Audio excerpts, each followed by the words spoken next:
Salama daholo androany sika de ndondray raha hiresaka ny trangan-javatra izay nisy tamin'ny ity volana ity izay somary nanaitra ihany raha vantany vao naheno fa nisy voafonja anankiroa izay nifonja tao amin'ny fonjan-tsiafahy tafaporitsaka avy any amin'ny fonjan-tsiafahy ary tafavoaka ny vavahady be tamin'iny andro ny 5 novambra iny izay voafonja manandraharaha na corvée an-dakozia izy ireo izay voalaza fa tafavoaka ny vavahady ny fonjan-tsiafahy ireo ka ny pitsopitsony mahakasika an'izay no fakafakaina amintsika atao anatin'ity vidéo ity ka manasantsika rehetra anaraka an'ity vidéo ity hatramin'ny farany azadino ny milaiky ny vidéo antsika ary tsara voatrany ny miabone amin'ny chaîne antsika mba ahafahana manaraka tsy tapaka ny vidéo zay lefa isan'andro eto amin'ny chaîne eto tsy apetrasiko ela misika fa avy hatrany tonga de vavany ndao ary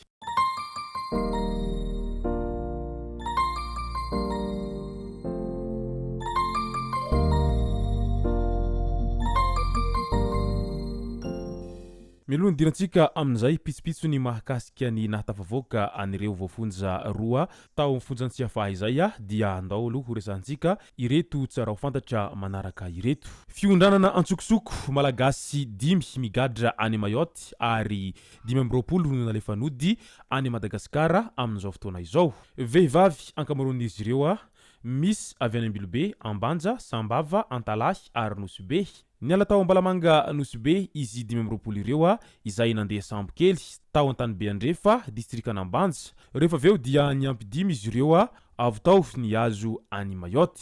Nilaza hamangy fianakaviana izy ireo nakao Antanibe Andrefa io.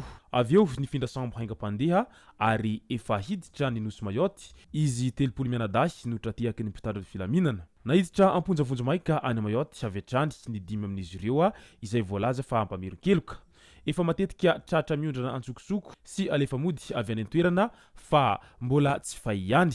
Nalefa fiaramanidina nody ana Madagasikara kosa ireo 20 izay tratra niaraka tamin'izy ireo ary fantatra fa vehivavy ny ankamarony ary lehilahy iray ihany tao anatin'izay 20 izay araky ny fampitapavaovao ray hatrany. Niangatra fitsarana ambaratonga voalohany tao Nosy tamin'iny andro 9 novambra iny izy ireo ka arahantsika eto ny mety ho toy ity tantara ity. Midika izany fa tsy vitsy amin'ny malagasy amin'izao fotoana izao no manao ezaka rehetra mba hialana any Madagasikara ao noho ny krizy sy ny tsy fanananasa ary eo ihany koa ny fahantrana lalina izay ianan'ny voaka malagasy amin'izao fotoana izao ka izay rehetra izay no antony mahatonga anireo malagasy mpiray tanindrazana no miala any Madagasikara ka mandeha mila ravinahitra any ampitandranomasina any na dia handehanan'izy ireo antsokosoka aza izany rehetra izany dia miezaka izy ireo mandafo izay fananana kely eny ampelantanana mba ahafahana misitraka an'izay dia makany ivelany izay. Any amin'ny faritry Sofia indray ao amin'ny Dred Sofia matotra ny fiarah-miasa amin'ny zandary amin'ny famongorana tambazotra ambitrandraka hazo tsy ara-dalàna. Hazo tsotra mahery ny 300 no nisy nanapaka tamin'ny fomba tsy ara-dalàna tao Antsahibevava, Fokotany Bemarambonga, commune Ambonivohitra Antsahabe, distrikan'i Antsohihy. Efa saika hondrana antsokosoko izy ireo ity no sarin'ny mpitandro filaminana teo anivon'ny gendarmerie ity. Nisy araka izany ny fandraisana andraikitra sy ny fanadihadiana atao ny fitalevam-paritry ny tontolo iainana sy ny fandrosoana lovain-jafy momba ireto hazo izay tapaka sy misy mitrandraka amin'ny fomba tsy ara-dalàna ireto. Manara-maso akaiky araka izany ny governoran'ny faritra izay hentsitra amin'ny famoahana ireo hazo avy ao amin'ny faritra Sofia ary lasa any amin'ny faritra hafa. Tsikaritra araky ny angom-baovao dia miezaka miaro ny atiala amin'ny mponina any amin'ny faritra Diana fa indrindra any Nosy izay voalaza fa manafatra hazo avy any amin'ny faritra Sofia. Noho izany tsy mandefitra ny manampahefana ifotony amin'ny famongorana ireo tambazotra mpanondrana sy mpitrandraka hazo antsokosoko izay tsy nazahona alalana mazava izay. Any Antsirabe indray maiky lafirehitra teo ampanaovana diabe ny fiaran'ny croisade Jesosy manasitrana. Ny rehetra tampoka teo ankaiky ny Fimava Antsirabe ampandehanana manao diabe na karnavalina ny fiaran'ny croisade Jesosy manasitrana tamin'ny andro ny 7 novambra 2024 mikasa hanao fivavahana miavaka arahana fahagagana eo amin'ny gara izy ireo manomboka ny talata ka hatramin'ny alakamisy ho avy izao. Ny alohan'ny diabe mamakivaky ny tanàna izay ho fanairana ny vahoaka noho ny seho izao loza na maizana fiaran'izy ireo izao. Tsy mbola fantatra mazava aloha hatreto noho ny andohany izay hafo izay fa heverina kosa fa tsy hafo avy any an-danitra izao afo nampirehatra ny fiaran'izy ireo izao. Tena fahagagana tokoa moa no niseho satria tsy nisy nanampo izy ireo fa ho maiky ilany afo tahaka an'izao ny fiara izay noentin'izy ireo satria nankinina tamin'ny Andriamanitra sy Jesosy avokoa ny zavadrehetra izay ho ataon'izy ireo izay ary nieritreritra fa tena hanao fahagagana tena goavana izy ireo ary miavaka nandritra izay carnaval nataon'izy ireo izay. Ny hafatra dia manao vahatrany ny visite teknika mialohana mampiasa ny fiara fa tsy fantatra izay fotoana hatongavany loza izay ary no izay tsy fanaovanao ny visite kely izay mety hamoizanao ny fanananao izay niharinao tao anatin'ny fotoana lava. Ndao am'izay ho resantsika ny zavanitranga teny amin'ny fonjany Tsiafahy. Loharanam-baovao marim-pototra no nahafantarana fa voafonja roa lahy no tafavoaka ny vavahady be tamin'iny androny 10 Novambra iny tany amin'ny fonjany Tsiafahy izay. Voafonja manandraharaha na corvée ao an-dakozia izy ireo.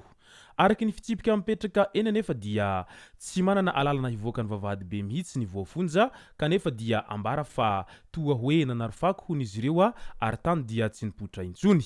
Mipetraka avy hatrany ny fanontaniana ny amin'ny fomba nivoahan'ireo voafonja ireo satria misy mpiambina ny vavahady, misy lehibe ihany koa ny fonja.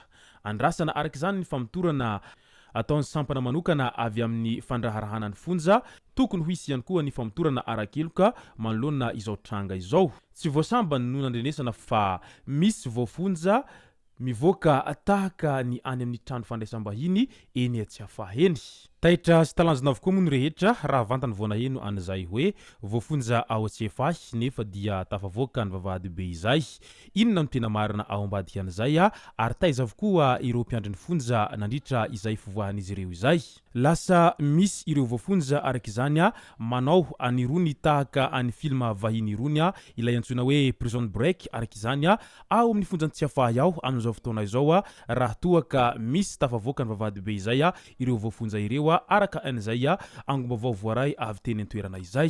Masobe tsy mahita ve sa masobe minia mikipy no mahatonga an'ireo voafonja izay tafavoaka an'izay vavahady izay sa varimbarina tany amin'ny zavatra fangambana ireo mpiandry ny fonja no nahatonga an'izay hoe ireo voafonja nefa dia tafavoaka ny vavahady be teny Tsiafahy izay ary zavatra tsy tokony ho hisy moa izay amin'ny maha misy mpiambina eny an-toerana eny ka tokony samy hiezaka hanao ny asany avokoa ny tsirairay manoloana ny trangan-javatra tahaka an'izao fa lasa mampitebiteby sy mampiahiahy ny vahoaka raha vantany vao mandrefa misy voafonja izay efa raindahany mantsy matoa voafonja eny Tsiafahy izay nefa dia mahavita mivoaka ny vavahady be an'ny fonja izay ka lasa tena mampitaintaina ny be sy ny maro ihany manoloana an'izay rehetra izany satria mahatsapa fa mandry andirarantsy ny vahoaka manoloana ny tsy fandriampahalemana izay misy tsiroa amin'izao fotoana izao nefa ireo izay efa voafonja koa dia mbola tafavoaka ny vavahady be ny fonja izay.